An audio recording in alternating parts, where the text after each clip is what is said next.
the idea is to get the new guy over, to show that he's worthy of being in the match. And then when it's over, it's just like, why the hell is this guy in the match? He's nothing. Yep. We had Florence come out, and I thought it was Linda McMahon. Did you think that? No, not really? At all. No. She came down glad-handing people, and I was like, my God, Linda's here! But then it was Florence. I don't know.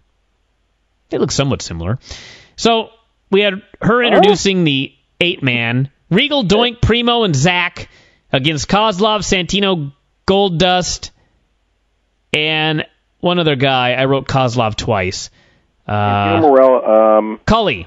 Yeah, So Cully ended up pinning Doink, and then Santino wanted to kiss, but she went straight to Cully. He lifted her up, kissed her, got her lipstick all over the place. She was smitten. Swear to God this happened. And what a usage for Florence Henderson right there. Well, they were looking at something to get, on some entertainment shows tomorrow, so. I hope she hosts Saturday Night Live or has a role in a major film because, I don't know, she's got to have something to follow. Kissing the Great Khali is the here in her showbiz career. Yeah, it'd be horrible if it's the last thing she ever does, huh? Yeah. Edge did not that I think that's going to happen, everybody. She looked like she was in great shape. Edge did a promo talking about Orton and... Hey, did you get all the references to the fact that Mike Brady never kissed her like that? They did play that up quite a bit. I like Lawler, it was Cole that said, Jerry, I hear you like Jan. I hear you like blondes, he said. And then Lawler said not in that age group or something. I was just thinking she was out of his age group in 1945.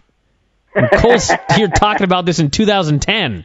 Yeah, she pretty much, 1955 she was. Well, let's move on here. Yeah, 1945 is almost what she was, huh?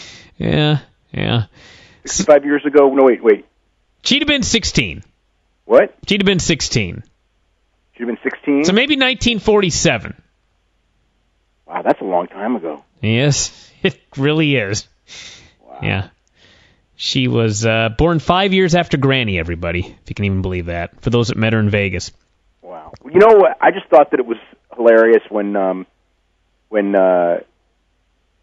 Cole said that when he was a kid he liked Jan, and then Lawler started giving him. She was the ugliest of the three, which I don't know if she was or she wasn't.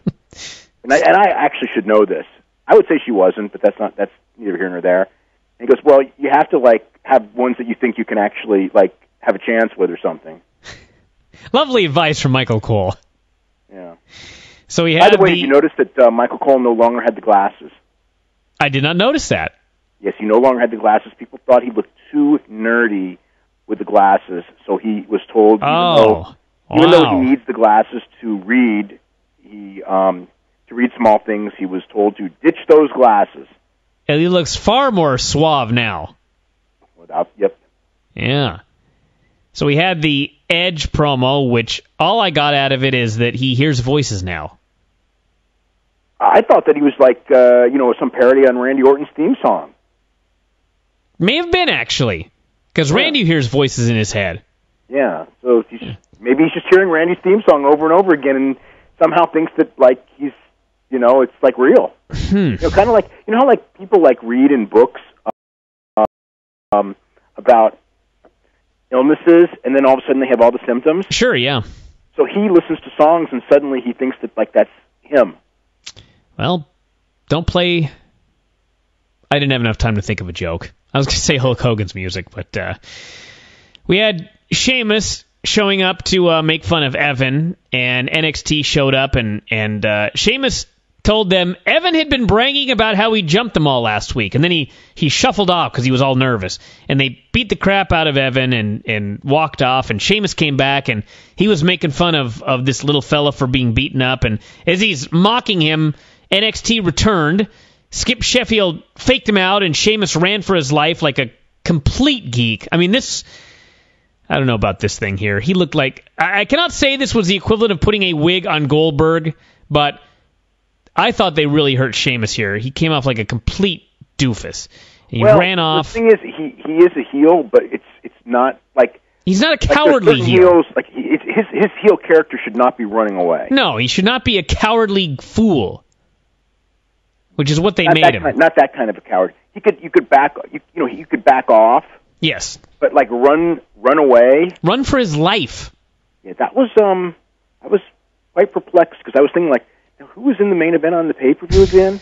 Yeah. I mean, I was thinking like, you wouldn't even want this guy in the opening match on the pay-per-view. No, he looked like a